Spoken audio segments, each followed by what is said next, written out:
नमस्कार, मैं हूं आपके साथ खुशबू सिंह और आप देख रहे हैं युग चरण। तो चलिए शुरुआत करते हैं बुलेटिन की। जयपुर के हेरिटेज निगम में नई मेयर बनाने की कवायद तेज हो गई है। पूर्व मेयर ने हाईकोर्ट में निलंबन के खिलाफ याचिका लगाई है। इसलिए जयपुर के कांग्रेसी विधायक चाहते हैं कि जल्द से जल्द मेयर बनाकर पद को भर दिया जाए।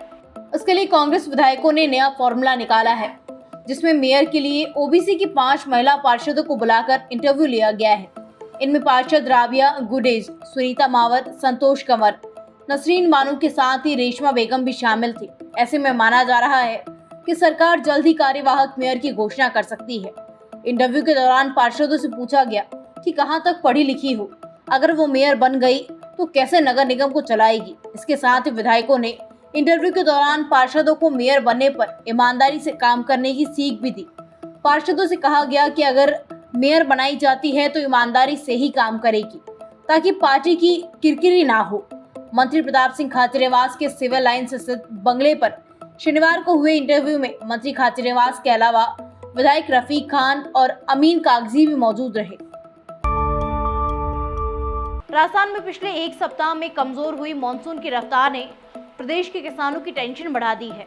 बारिश नहीं होने के कारण खरीफ की फसल की जलने की आशंका बढ़ गई है। पश्चिमी राजस्थान में अगले 7 से 10 दिन मानसून की कमजोर रहने की परिस्थितियों को देखते हुए मौसम विभाग ने किसानों को सिंचाई के लिए व्यवस्था करने का सुझाव दिया है।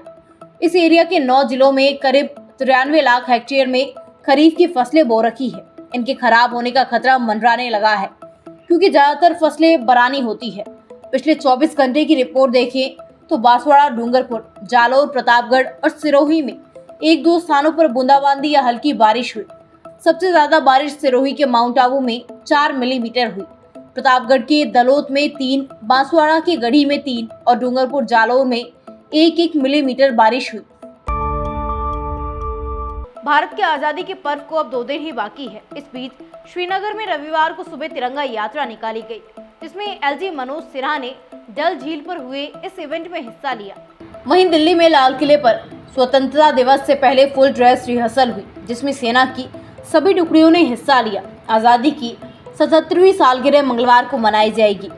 इस बार मुख्य समारोह में 1800 विशेष मेहमान शामिल होने वाले हैं, जिनमें सरपंच, टीचर, नर्स, किसान, मछुआरे शामिल होंगे।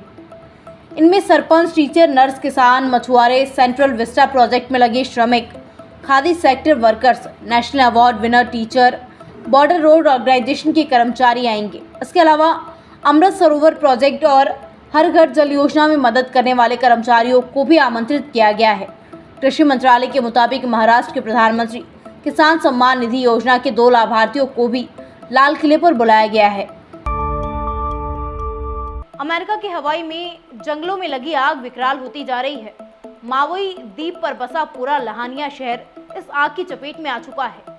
यह अमेरिका के 100 साल के इतिहास में सबसे घातक आग बन गई है, जिसमें 89 लोगों की मौत हो चुकी है, जबकि हजारों लोगों को सुरक्षित स्थानों पर शिफ्ट किया गया है। आग में फंसे लोगों का कहना है कि वो मरने के लिए मजबूर हैं। इमरजेंसी टीमें लगातार लाहिना के जंगलों की तलाशी में लगी हुई है, जिसमें पता लगाया जा रहा है कि कहीं कोई आग में घिरा हुआ तो नहीं है। इसके साथ ही अधिकारी अब ये पता लगाने की कोशिश कर रहे हैं कि ऐतिहासिक रिसोर्ट शहर में आग इतनी तेजी से कैसे फैल गई।